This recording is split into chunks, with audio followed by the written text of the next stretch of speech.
여러분 안녕하십니까, 박상규입니다. 이른바 킬러 문항을 대입 수능은 물론 수시 논술과 내신에서도 배제하겠다고 교육부가 밝혔습니다.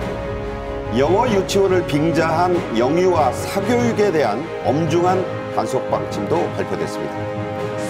후쿠시마와 성주 괴담이 거짓임을 입증하겠다면서 여당은 우리 수산물과 성주 참여에 대한 먹방 또 사주기 캠페인을, 야권은 단식과 반대 집회를 이어가고 있습니다. 우리나라에서는 처음으로 잠수함에 여군이 탑승합니다. 31년 만에 무너진 금녀의 공간을 해외 사례들과 함께 자세히 짚어드리겠습니다. 김현주 시사평론가, 이동석 전 대통령실 행정관과 함께하겠습니다.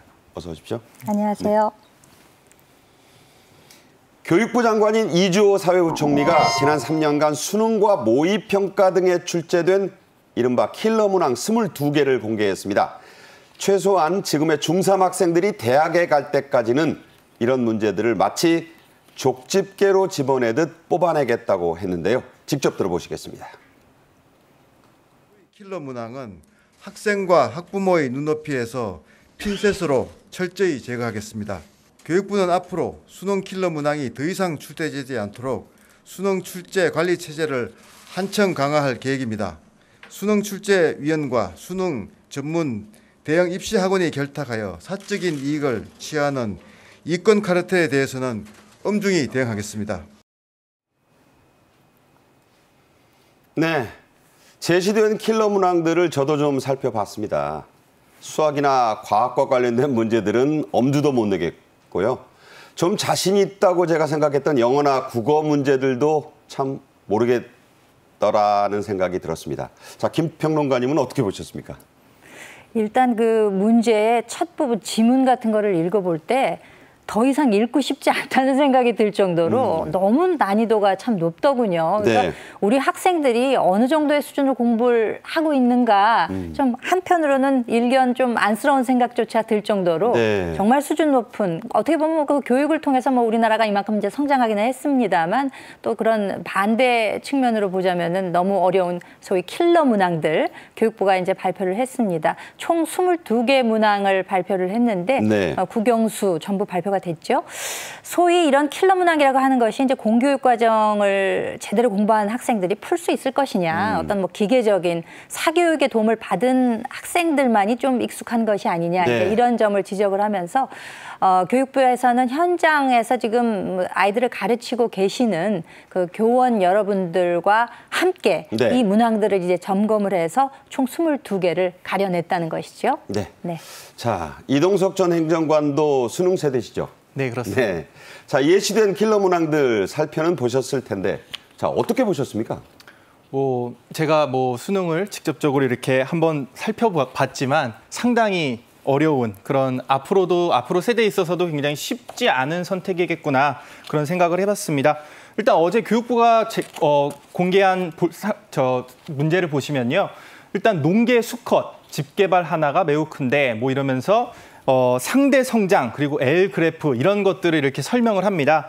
그리고 지금 화면에 보이시는 영어 문제. 맞습니다. 플라톤 저서 국가라고 하죠. 리퍼블릭. 맞습니다. 예. 이거를 또 이렇게 자세히 이 내용을 전반적으로 과학과 수학이 결합된 문제도 있었어요? 맞습니다. 이게 정말 쉽지 않은 문제인데요.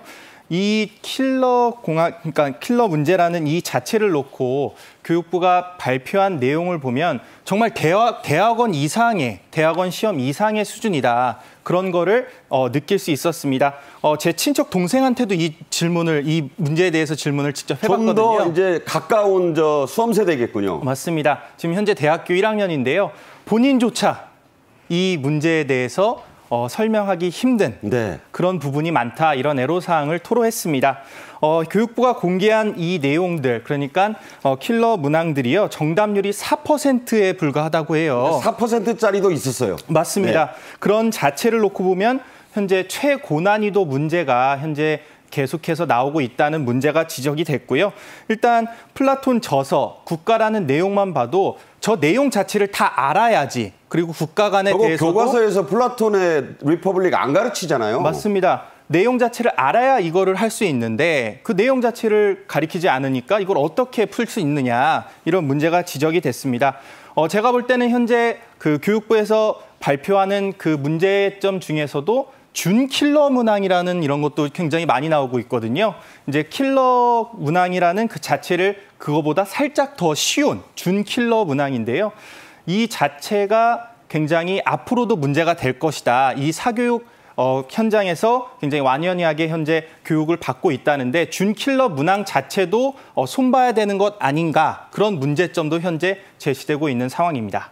네, 여담입니다만 킬러 문항은 그야말로 누구를 죽일 만큼 어렵다는 뜻이고 준 킬러 문항은 뭐 살짝 죽인다는 뜻인지 모르겠습니다만은 이주호 부총리는 수능 출제위원들이 학원 등에서 직접 강의를 하거나 또 책을 써서 사실상 이 파는 행위 이런 걸 엄격히 앞으로는 단속하겠다고 했죠. 그렇죠. 그러니까 본인이 어떤 수능 출제위원으로 했었다는 그 경력을 활용해서 이것을 돈벌이 수단으로 활용하는 것은 막아야 되지 않겠습니까?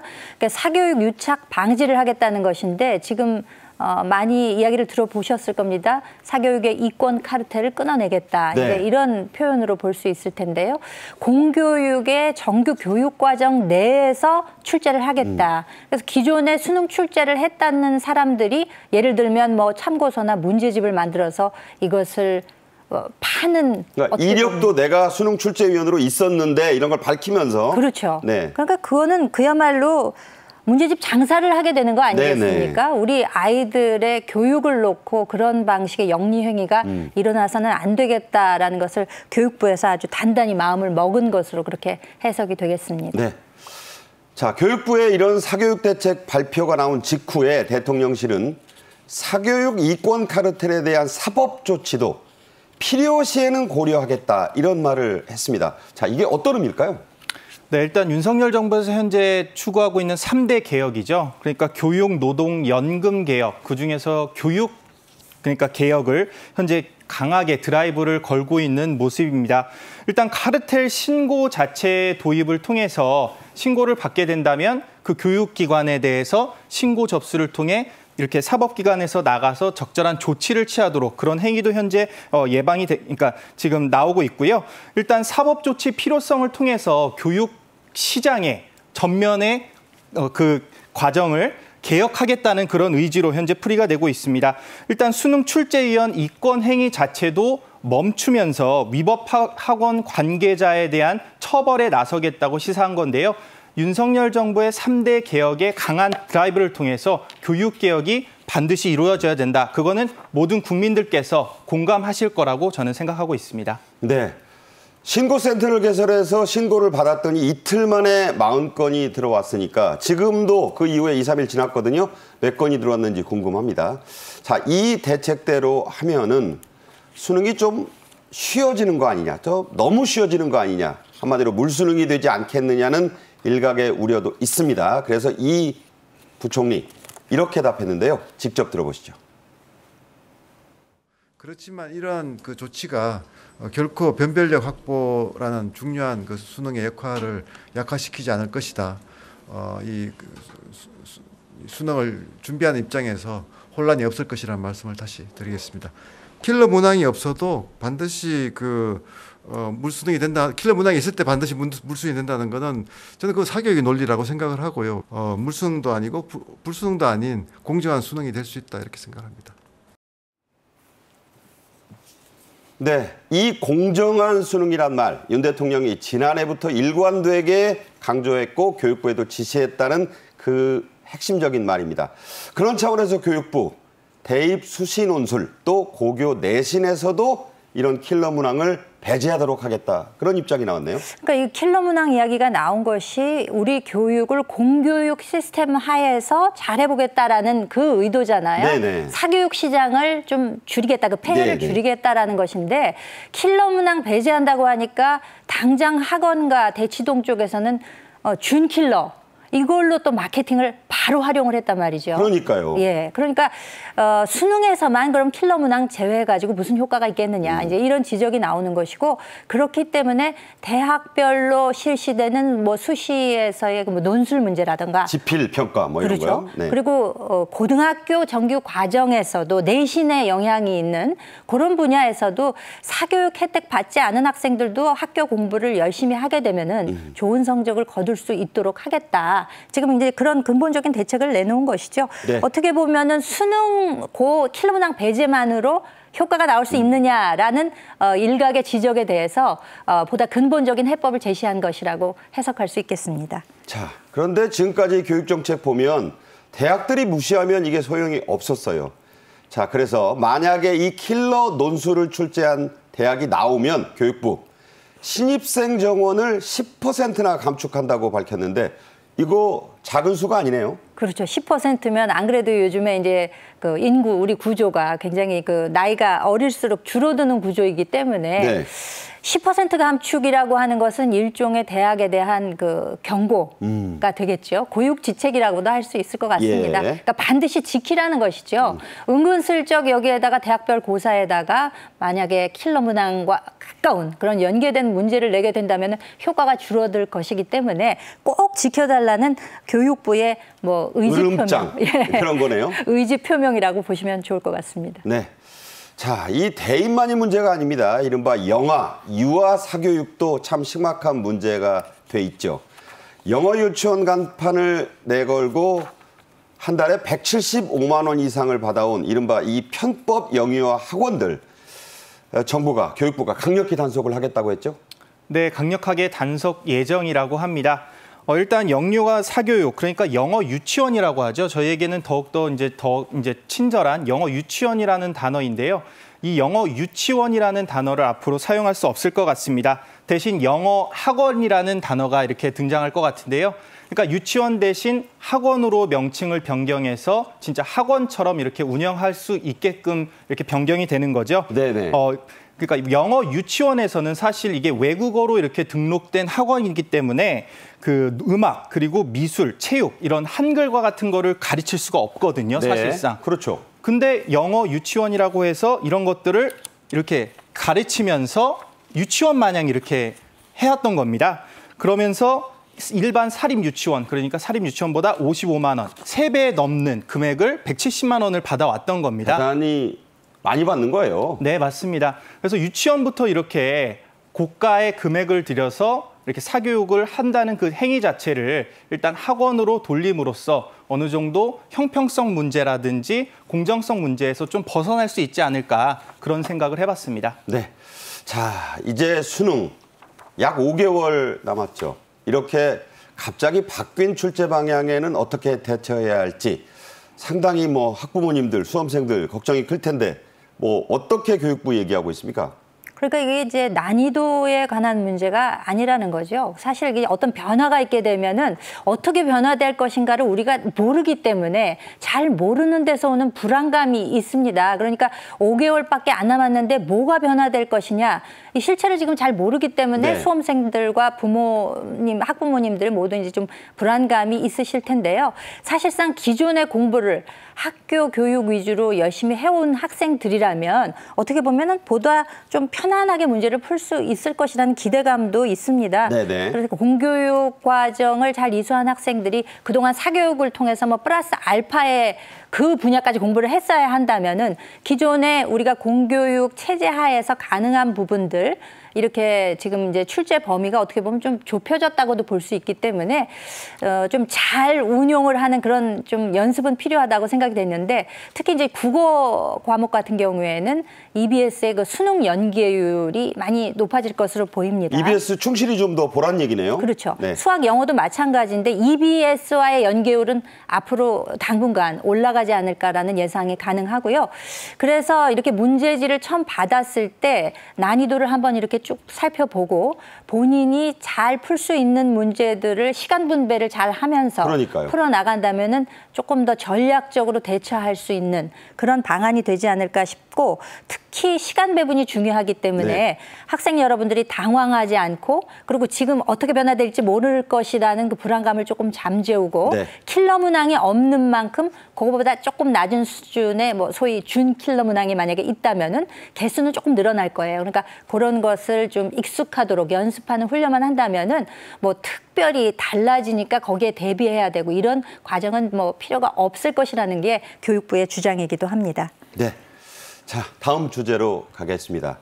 후쿠시마 원전 처리수가 과학적으로 아무런 문제가 없다고 전문가들이 잇따라 지적하고 있지만 각종 괴담은 여전히 난무하고 있습니다. 이런 와중에 여당은 우리 수산물과 성주 참외를 직접 먹고 사주면서 농민과 어민들을 안심시키고 또 여기에 힘을 쏟고 있는 반면에 야권은 단식 농성 반대 캠페인을 전국적으로 확산시키고 있습니다. 먼저 영상으로 보시겠습니다.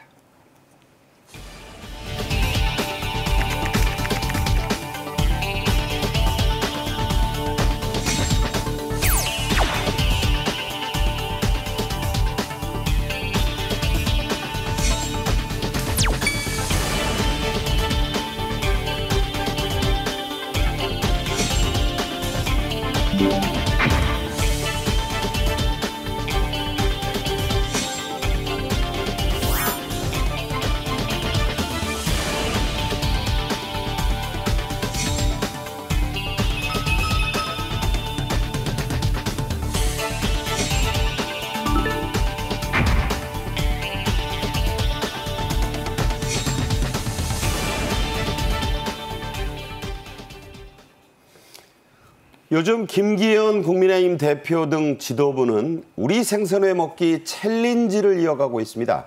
여당 의원들은 아예 국회 상임위별로 횟집 릴레이 회식까지 하기로 했다죠? 네, 상임위별로 수산 횟집을 찾아서 노량진 시장 등을 찾아 회식에 나서겠다는 방침입니다. 김기현 그러니까 대표와 여당 지도부까지 나서서 이렇게 노량진 시장을 방문해서 생선의 먹방을 한다는 그 자체가 굉장히 낯설으실 텐데요. 지금 수산시장 자체가 현재 뭐 20% 가까이 급감했다, 이런 소식도 현재 조간을 통해 전해지고 있습니다. 네네. 그런 만큼 수산업계가 굉장히 힘들다. 그런 거에 여당 지도부가 나서서, 그리고 한덕수 총리께서 나서서 직접 수산물 피해자들 그리고 상인들을 위해 위로 방문에 나선 건데요. 일단 국민의힘 지도부를 비롯해서 우리 정부 관계자, 그러니까 사드 대응에 맞춰서 현재 강경 모드 이런 걸로 통해서 이런 해양 수산물의 방침을 더욱더 강경화하는 게 아닌가, 그런 생각으로 현재 풀이가 되고 있습니다. 일단 국민의힘 의원들은요, 횟집을 방문해서 계속해서 이렇게 페이스북에 올리는 듯 홍보 활동에 나설 것으로 예상이 되는데요. 수산물 안전성을 강조하기로 결정했다고 합니다. 네. 자, 지금 얘기 나오니 한덕수 국무총리는 지난 금요일 밤에 서울 노량진 수산시장을 찾아서 여기서 회식을 했는데 원래는 다른 곳이었던 회식 장소를 급고 여기로 바꾸자고 했다고요? 그렇죠. 그러니까 회를 먹으러 가는데 여의도 횟집을 처음에는 예약을 했다 그래요. 네. 그랬는데 디테일이 이제 조금 바뀐 거죠. 한덕수 총리가 생각해 보니까 지금 그 시장의 상인 여러분들 굉장한 어려움을 겪고 있는데 우리가 이왕이면은 일식집보다는 노량진 수산시장을 직접 찾게 되면은 여론도 청취할 수 있고 또 거기에서 이제 회를 먹는 모습을 보이게 되면 아무래도 일식집보다는 네. 좀 그 서민 행보에 가깝지 않습니까? 그렇기 때문에 실질적으로 캠페인에 더 효과가 있겠다, 이런 판단을 아마 하신 것으로 보입니다. 네. 안 그래도 그래서 수산시장에 발기를 하게 되니까 그 상인 여러분들이 정말 어렵다, 이런 내용들을 또 직접 말씀을 하셨고, 그래서 총리 입장에서도 이 오염수 괴담으로 인한 피해가 더 이상 생기는 것은 막아드리겠다라면서 약속을 하고 또 상인 여러분들께 힘을 모아주는 그런 행보를 보인 것으로 이해가 됩니다. 네, 한 총리는 이렇게 그 상인들을 격려하고 거기서 회식을 하는 것뿐만 아니라 그 상인들의 힘들어하는 모습에 가슴이 참 많이 아팠다면서 자신의 SNS에 그런 그 행보를 사진 이런 걸 많이 지금 적극적으로 올리고 있다고 해요. 그렇죠. 뭐 지금 이 괴담으로 비롯한 국민 여러분들의 피해가 지금 한두 번이 아니지 않습니까? 뭐 멀리 가자면은 광우병 때 뭐 소고기 식당들 굉장히 많이 문을 닫았죠. 그리고 그 이후에 뭐 사드 전자파 때도 실질적으로 그 참외 농가들이 뭐 300억 가까운 피해를 입었다 이런 집계도 있었거든요. 그리고 뭐 임시로 그 사드가 배치된 이후에 6년이라는 시간이 흐르는 동안에 국비가 또 손실되고, 그러니까 결국 국가와 국민의 경제적 손실로 이어지는 네. 거 아니겠습니까? 그러니까 이런 괴담을 탈피해서 앞으로는 이 후쿠시마 오염수로 인한 이 지금 당장 나타난 수산업계 또는 소상공인의 피해 이런 것을 좀 막겠다라고 좀 다짐을 하신 것 같아요. 시간이 지나면은 결국에는 회복이 되겠으나 네네. 그동안 입은 피해는 어떻게 하겠냐는 것이죠. 그러니까 총리 입장에서는 사실상 이 국민의 경제적 손실을 막겠다라는 적극적 의지 표명이다. 이렇게 이해가 됩니다. 네, 방금도 말씀이 나왔지만 성주의 사드 기지를 둘러싼 이른바 참외 괴담에도 여당은 먹방을 하고 또 사주기 캠페인으로 대처하는 그런 모습인데요. 참외 먹방을 하고 400상자를 사줬다고 하네요. 네, 맞습니다. 지도부가 400상자를 이렇게 참외를 사고 이렇게 주변에 이렇게 뿌리는 형식으로 주문하며 이렇게 화답하는 형식으로 보답했다고 합니다. 일단은 국민의힘 지도부는요, 후쿠시마 괴담이라고 이렇게 명칭을 정했습니다. 제2의 사드라고 이렇게 말했는데요. 횟집 방문에 이어서 이렇게 성주 참외 먹방에 나서며 사드의 부적절한 민주당의 대처를 이렇게 지적한 건데요. 당시 이재명 더불어민주당 대표는요, 성남시장 시절에 이렇게 말했다고 합니다. 사드 전자파가 인체에 치명적이다. 이런 발언을 했다는 그 자체가 국민의힘 지도부에서는 현재 사드에 아무런 문제가 없는 참외를 갖고 이렇게 행보에 나선 건데요. 앞으로도 성주 농가를 방문해서 괴담은 우리를 죽이는 폭력이다. 이렇게 참외를 먹방하고 400상자를 받음으로써 이렇게 야당의 공세에 맞서는 그런 모습입니다. 네, 후쿠시마 이 원전 처리수에 대해서 일본의 아베 전 총리 그리고 기시다 현 총리도 후쿠시마에서 나는 농산물, 수산물은 안전하다면서 이런 먹방을 한 적이 있죠? 네, 맞습니다. 정치인들에게 먹방 쇼는 어찌 보면은 이렇게 이슈를 해결하기 위한 그런 걸로도 이렇게 보이는데요. 아베 전 총리는 후쿠시마 농수산물은 안전하다면서 먹방을 찍었고요. 당시 아베 총리는 후쿠시마산 그러니까 쌀 그리고 물, 복숭아 등을 이렇게 선전하면서 안전하담을 강조했습니다. 후쿠시마산 딸기를 먹방을 찍으면서 이렇게 기시다 총리도 나섰는데요. 오염수 방류 예정대로 진행하겠다는 의지를 밝혔습니다. 정치인에게 앞서 말씀드렸다시피 이렇게 수산물을 직접 먹는 행보 이런 거는 계속해서 진행될 예정인데요. 못난이 사과도 있을 테고요. 그리고 강원도에서도 예전에 그 코로나로 인해서 행사가 주춤됐을 때도 이렇게 홍보물을 이렇게 하는 그런 모습이 사전에 공개되기도 했습니다. 네. 자, 정치인의 행위는요, 이 브로치 하나를 하는 것도 정치적인 행위입니다. 그런 메시지를 담는 건데 이런 횟집 먹방도 그렇고 참외 사주고 또 먹는 것도 그렇고 자, 이런 것들이 어떤 메시지를 우리 국민들에게 전해주느냐는 문제 또 국민들은 어떻게 받아들일까요? 아무래도 뭐 이런 여론전을 펼친다든지 뭐 좀 선동적인 거 이런 거는 어떻게 보면은 보수 쪽에서는 굉장히 그동안 좀 약했던 게 사실이거든요. 그렇기 때문에 지금 일고 있는 이 괴담이나 이런 것들 여론전에 절대 밀리지 않겠다라는 다짐으로 보입니다. 사실상 이런 일이 있을 때마다 피해를 보는 것은 애꿎은 국민 여러분들이 되는 거기 때문에 여당에서는 이번에 후쿠시마 오염수 방류로 인해서 일반 국민들이 피해보지 않도록 하겠다는 것이고요. 사실상 이 성주에 내려가서 참외 먹방 하는 것은 이미 이제 이 사드는 이슈에서 많이 좀 잊혀져 있었는데 최근에 그 환경 영향 평가 결과가 나오지 않았습니까? 거 봐라, 이게 전자파가 아무 문제가 없었던 것 아니냐라는 것을 다시 한번 이게 되새기면서 후쿠시마 오염수 논란도 이제 마찬가지다. 여기에서 우리가 밀리게 되면은 과학과 검증에 의한 결과를 우리가 믿지 않는 것이 되기 때문에 이것을 좀 캠페인성으로 이렇게 밀고 나가려는 그런 모습이 보이는데요. 사실상 IAEA에서 그 최종 보고서를 아직 발표도 하지 않았습니다. 네네. 오염수 방출이 아직 된 것도 아니고요. 현상적으로는 아무 변동 사항이 없는데도 불구하고 논란만으로도 소금 사재기가 일어난다든지 아니면 뭐 실제 수산물 시장에서 매출이 급감한다든지 이런 거 우리가 좀 소비 촉진하는 캠페인을 벌여서라도 이거 좀 막아보자, 이런 심산인 것 같습니다. 직접 시식하고 또 이런 모습들은 좀 앞으로 당분간 그 행보에서 좀 관찰이 되지 않을까 싶습니다. 네. 자, 한편 야권의 입장은 정반대입니다. 국민 대다수의 우려를 단순히 괴담으로 치부하는 것은 잘못이다, 이렇게 반박하고 있네요. 네, 계속해서 야당의 공세는 이어지고 있는데요.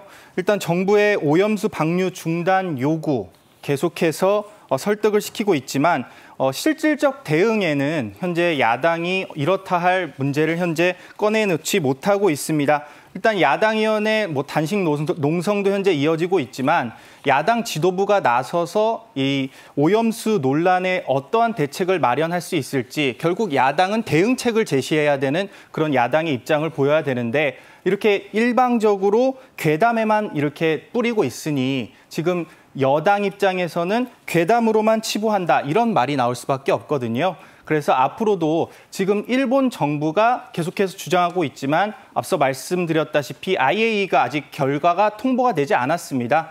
제가 우려스러운 부분은 지금 일본 오염수에 대해서는 미국 그리고 캐나다가 직접적으로 영향을 받는다고 지금 나오고 있는데 그 캐나다와 미국에서는 이렇다 할 반응을 보이고 있지 않아요. 그런데 우리나라는 이렇게 언론을 통해서 그리고 야당에서 적극적인 입장을 밝히고 있지만 어떤 측면에서는 그러니까 미국과 캐나다가 반응을 보이지 않는 것에 대해서도 우리도 한번 고민을 해봐야 되지 않나, 그런 생각을 해봤습니다. 네. 자, 민주당의 초선 윤재갑 의원이 가장 먼저 수산물을 먹으면 방사능이 몸에 쌓인다면서 단식을 시작했고요. 여기에 사선의 중견 우원식 의원이 동참을 했죠.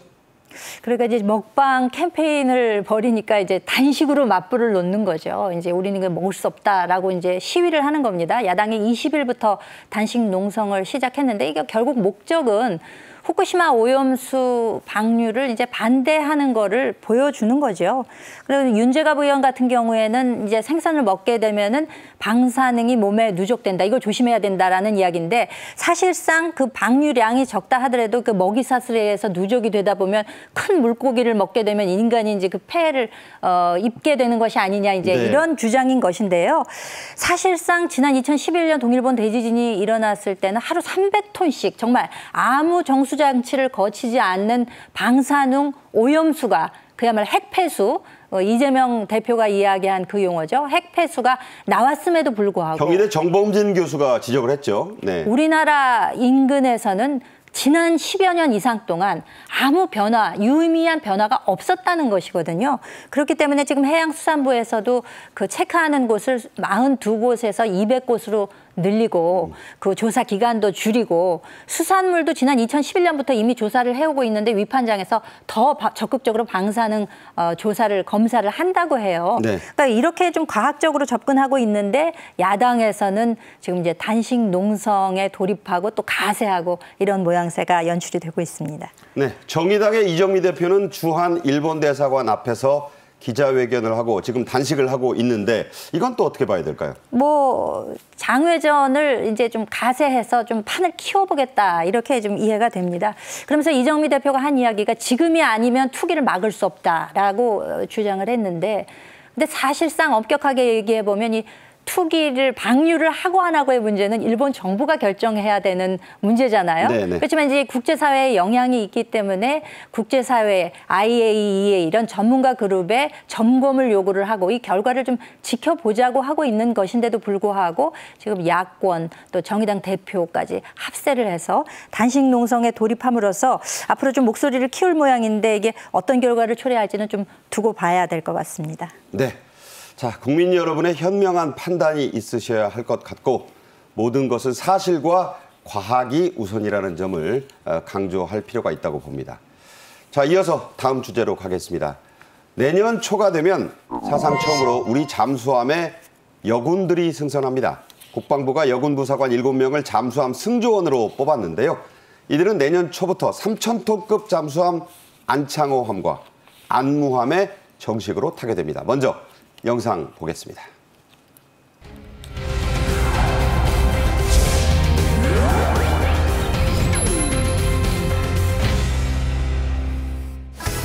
앞으로 해군과 해병대가 강력한 해양 강군을 구축하여 힘에 의한 평화를 구현하는 데 앞장서 주기를 당부합니다.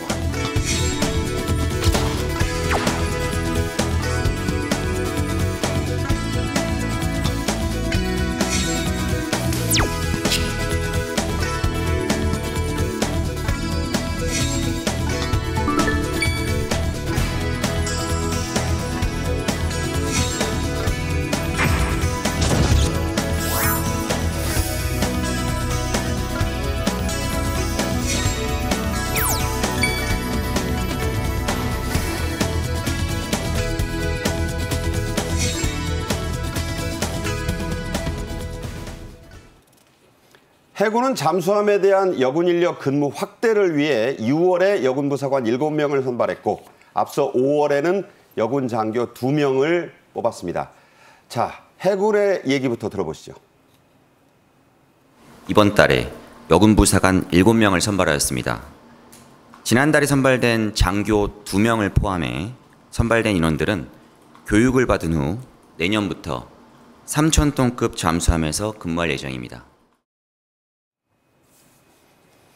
네, 지난 30여 년간 잠수함에는 일절 여군이 못 탔습니다. 자, 이런 벽이 또 깨진다는 것, 의미가 크죠? 그렇죠. 마지막으로 남아있던 금녀의 구역이 이제 허물어졌다. 뭐 이런 표현들을 많이 하시는데 3,000톤급입니다. 우리 기술로 건조한 안창호 잠수함에 이제 여군이 탑승을 이제 하게 되는 것인데요. 사실상 그 3,000톤급 잠수함에 여군 부사관이 7명이 이제 선발이 됐는데 처음에는 4명 뽑으려고 그랬었대요. 아, 네. 근데 20명 이상 지원을 하게 되니까 이거 좀 더 뽑아야 되겠구나 해서 이제 7명을 선발하게 됐던 것이고 장교도 역시 2명을 이미 선발이 먼저 돼서 지금 이제 교육을 하고 있습니다. 그러니까 장교 2명, 부사관 7명 하면 이제 총 9명의 여군이 이제 탑승을 하게 되는 것인데 승함을 하게 되는 것인데요. 네네. 실제 잠수함에 승선하게 되는 시기는 이제 내년 초가 될 전망입니다. 이미 이제 선발은 했습니다만 부사관과 장교들이 또 교육 내용이 다르대요. 예. 그래서 이제 교육을 올 1년 동안 좀 받고 아마 내년 초부터 잠수함에 승함을 하게 될 것으로 보입니다. 네. 자, 지원자가 몰려서 3명을 더 뽑았다는 얘기를 했습니다. 자, 이 잠수함에 타는 사람, 승조원이라고 하는데 자격 요건이 어떻게 되나요? 네, 일단 해사 출신 대위 2명이 눈에 띄는데요. 네. 지휘자급, 장교급, 부사관을 합쳐서 이렇게 6개월가량 훈련을 받는다고 합니다. 국내 첫 여군 잠수함 승조원이라는 명칭을 이렇게 받게 되는 건데요. 여군 승조원은 신체 검사와 면접을 통해서 이렇게 선발이 될 예정이라고 합니다. 해군 사관학교 출신이라는 점이 또 눈에 띄는데요. 예. 네, 승선 예정자 중 1명은 그러니까 생도 시절의 미 해사 위탁 교육 과정까지 이수를 했다고 합니다. 유명한 미니애폴리스 회사를 갔다 왔군요. 맞습니다. 네, 이렇게 승조원에 이렇게 입각하게 되면 왼쪽 가슴에 돌고래 형태의 휘장까지 이렇게 단다고 해요. 돌핀 휘장. 맞습니다. 네. 돌핀 휘장, 그 명성답게 굉장히 유명한 걸로 알려져 있는데요. 일단 도산 안창호함 승선 예정자로서 이렇게 돌고래 마크를 달고 그러니까 들어갈 수 있게 됐습니다. 네. 자, 이 도산 안창호함이 어떤 배냐? 우리 기술로 건조한 배인데 그 내부가 공개된 적은 있습니다만 여기가 상당히 격실이 많죠? 그렇습니다. 이 맨홀 뚜껑 같은 거를 이렇게 해치를 열고 이제 들어가잖아요. 잠수함이니까 네. 물 밑으로 들어가는 거기 때문에. 지금 자, 저렇게 들어갑니다. 내부 모습을 지금 보고 계시는데 잠수함계의 명품이다. 이제 이렇게 불리는 거죠. 3,000톤급 정도는 돼야 어느 정도의 공간이 확보된다는 거거든요. 전부 50명이 타네요. 50명의 승조원이 탑승이 가능합니다. 이 잠수함은 이게 내부에 소음이 있습니다. 일본의 그 소류급 잠수함이라는 것은 굉장히 이제 좀 그 조용한 데 비해서 네. 어느 정도의 소음은 발생할 수밖에 없거든요. 그리고 침대를 공유한다고 합니다. 그래서 벙커링이라 그랬죠, 그걸. 예. 근데 이제 1인 1침대가 가능해지면서 이제 여군이 탑승할 수 있게 된 거죠. 도산 안창호함은 최신의 잠수함이라고 할 수 있습니다. 그렇기 때문에 내려가게 되면은 그 거주 구역, 무장 적재실, 전투 지휘실, 기관식 이렇게 나뉘어져 있고요. 아까 그 1인 1침대가 가능했다고 네. 했잖아요. 근데 이제 6인실이 있고 3인실이 있답니다. 네. 함장실만 1인실 독방을 사용하고 네. 나머지는 이제 공유를 하긴 합니다만 벙커링이 없어졌기 때문에 여군들도 탑승이 가능해졌다. 이제 이 점이 좀 주목이 되고 있는 것 같습니다. 네. 이런 화제뿐만 아니라 이 도산 안창호함이 갖고 있는 무기로서의 위력 역시 대단합니다. 우리 기술로 독자 설계했고 또 만든 첫 번째 3,000톤급 잠수함인데 아주 위력이 대단하다죠? 네, 맞습니다. SLBM 6발이 탑재가 됐다고 해요. 굉장히 어마무시한 병력인데요. 유도탄 어뢰, 기뢰 이렇게 20여 발을 5분 만에 장전해서 이렇게 재장전해서 할 수 있는 그런 능력까지 갖췄다고 5분 만에 합니다. 다 쏠 수 있다는 거잖아요. 맞습니다. 그러니까 재장전을 하니까 새로이 또 이렇게 장전해서 공격을 새로 할 수 있다. 이런 의미로 보이는데요. 일단 은밀 침투하는 바닷속, 그러니까 공포의 존재라고 알려져 있는데요. 아마 윤석열 대통령께서도 얼마 전에 이 도산 안창호함을 방문하신 걸로 알고 있는데 저도 이제 그때 당시 현장에 갔던 얘기를 들어보면 이렇게 내려가시는데 굉장히 그 위험 자체가 느껴졌다고 해요. 네네. 안에서 이렇게 지도를 펼쳐놓고 진두지휘하는 모습도 떠가는 모습만 봐도 위용이 대단하네요. 맞습니다. 네. 그러면서 그 도산 안창호함을 봤을 때 주변의 사람들이 이렇게 떠올랐을 때 감탄사가 나올 정도로 우리 순수 기술로 제작한 이 안창호함이 굉장히 뛰어난 기술력을 보유하고 있고 앞으로도 그 활약에 기대가 되는 상황입니다. 네. 자, 우리가 이렇게 여군 잠수함 승조원을 최초로 탄생시켰지만 해군 잠수함을 여군들에게도 개방한 건 우리나라가 14번째입니다. 자, 14번째면 뭐 그렇게 우리가 뭐 빠른 건 아니잖아요. 빠른 것도 아니지만 뒤처져 있는 것도 네. 아니죠. 이제 전 세계에서 잠수함을 운용하는 나라가 총 40개국이 있다고 합니다. 그중에 이제 14번째로 잠수함이 이제 여군에 개방이 된 건데 주로 이제 북구에 많아요. 노르웨이, 덴마크, 스웨덴. 아무래도 그렇죠. 네. 이제 뭐 전통적으로 역사적으로도 이제 함대가 많이 발전했던 그런 역사를 바이킹의 뭐 여전사 후예들이군요. 예, 노르웨이가 지난 1985년에 최초로 잠수함에 이제 여군을 탑승을 시켰었는데 이외에도 이제 덴마크, 스웨덴 지금 보시다시피 일본에 이르기까지 아시아권에서는 호주, 일본에 이어서 우리나라가 이제 3번째로 여군의 탑승을 허락한 이제 네. 그런 나라가 됐는데요. 이제 미국이 뭐 군사력으로 치면 전 세계 지금 1등 아닙니까? 그렇죠. 미군의 잠수함 개방 역사를 조금 살펴보면 조금 비교가 되지 않을까 싶어요. 비로소 111년 만에 개방을 했었다는 거예요. 미국도 참 1세기가 훨씬 넘어서 했으니까. 그렇죠. 네. 그러니까 이제 잠수함이 갖고 있는 그 특징이라고 할까요? 안에가 굉장히 비좁고 생활하기가 남성 승조원들에게도 굉장히 불편한 면이 있기 때문에 네네. 여성들에게 이제 현실적으로 거기서 생활하기 어려운 그런 문제 때문에도 상당히 좀 뒤처진 그 면이 없지 않아 있는데 지난 1994년에 미 해군 군함에 여군이 처음으로 탑승을 했습니다. 네. 군함이에요.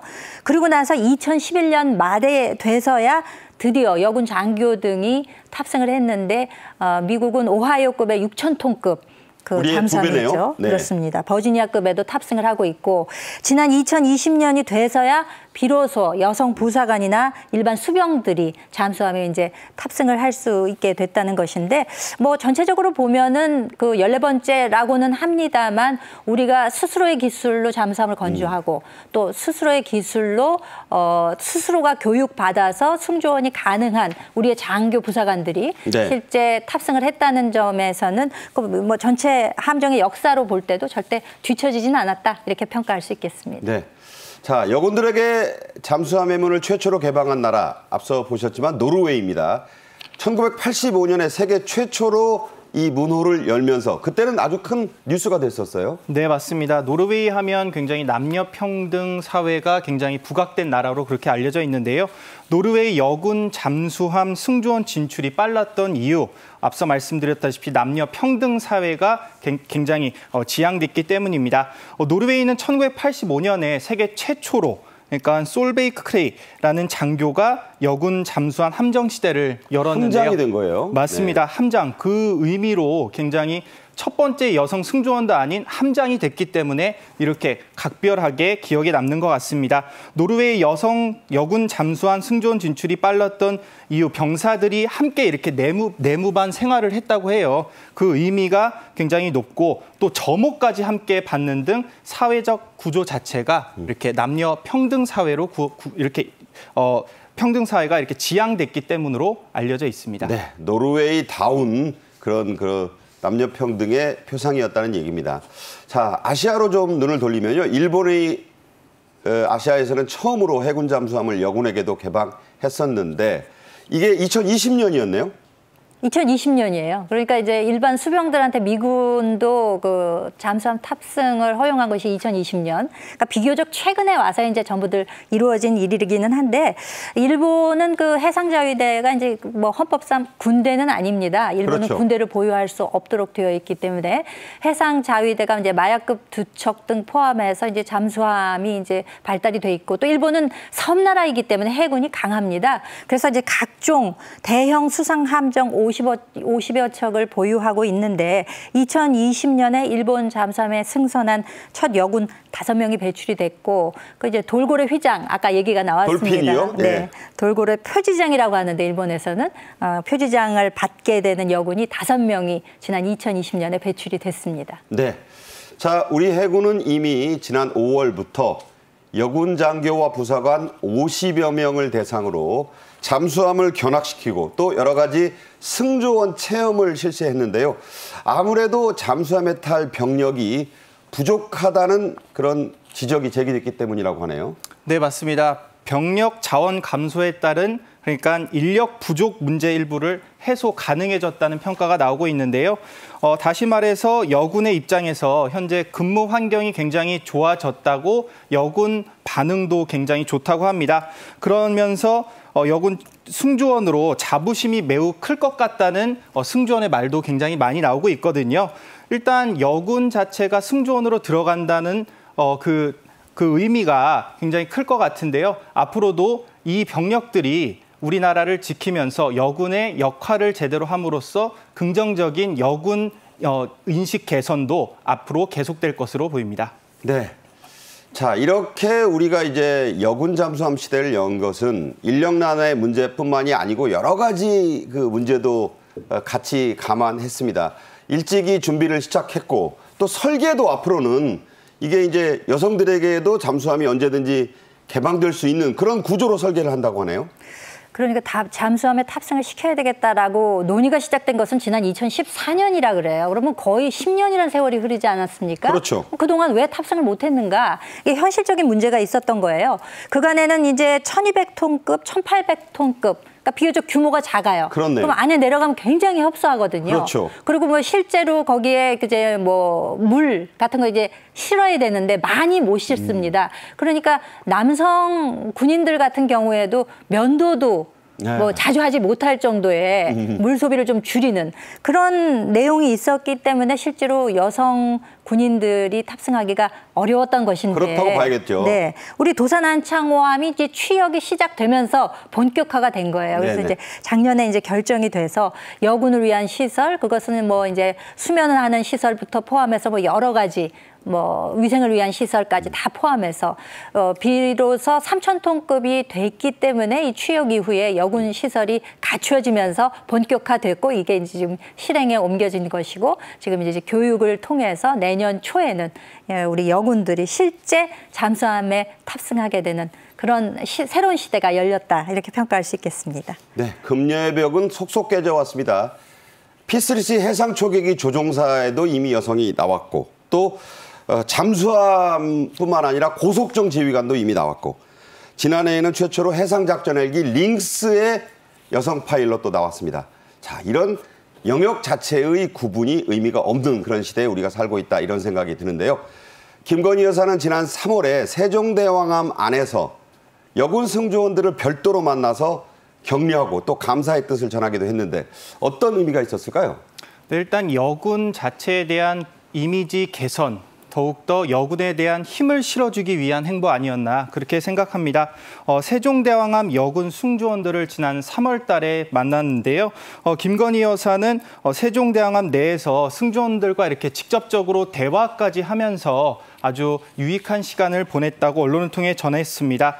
그리고 지난해 8월이었죠. 김건희 여사는 경찰학교 졸업식에도 참석을 했었거든요. 네네. 그래서 경찰학교 졸업식에서 여성 경찰분들을 만나서 간담회를 갖고 어떤 문제점들이 있는지 어떤 것들을 해결해야 될지 그런 의미 있는 시간을 가졌다고 합니다. 그리고 지난 1월 달에 UAE 순방 당시에는 아크 부대까지 차렸거든요. 그래서 찾아가지고 여군들과 환담을 하면서 제가 직접 그 자리에 있었는데 그렇군요. 그때 당시에 여군들의 반응이 상당히 좋았습니다. 그때 뭐 사막 여우 발언도 그때 나왔었고요. 그래서 아크 부대에 어떤 문제점이 있는지 적극적으로 그러니까 개선해야 될 부분들이 어떤 것들이 있는지 직접 묻고 답하는 의미 있는 시간으로 기억이 되고 있습니다.